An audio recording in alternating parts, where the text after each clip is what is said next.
carinho, um mimoso pedacinho do interior do meu país.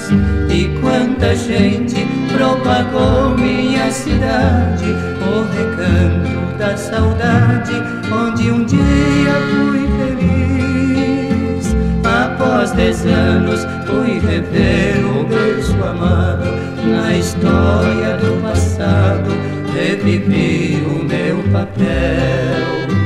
E hoje escrevo a canção do meu regresso, encantado com o progresso lá no meu Coromandel.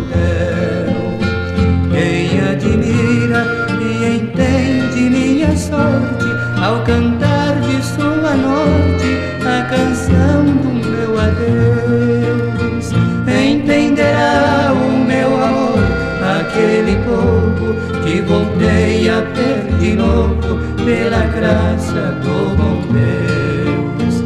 Esse regresso deu-me um mundo de beleza, e das trevas da incerteza novamente vi a luz. Porque rever minha gente tão querida foi a paz de minha vida, foram bênçãos de Jesus.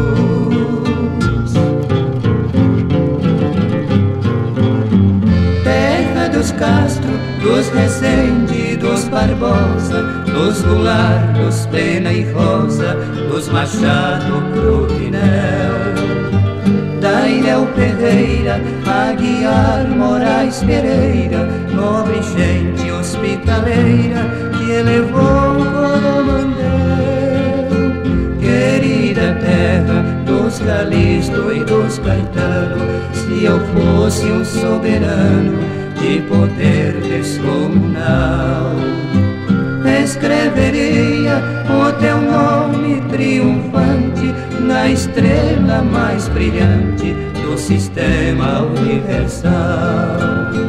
Bendito seja o voltar do filho ausente ao convívio de uma gente que lhe dá tanto valor.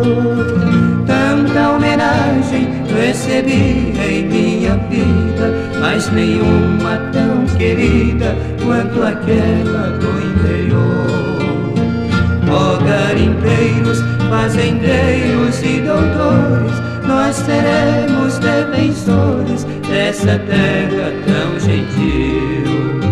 Coromandel, fragmento radioso, o diamante mais formoso dos garimpos do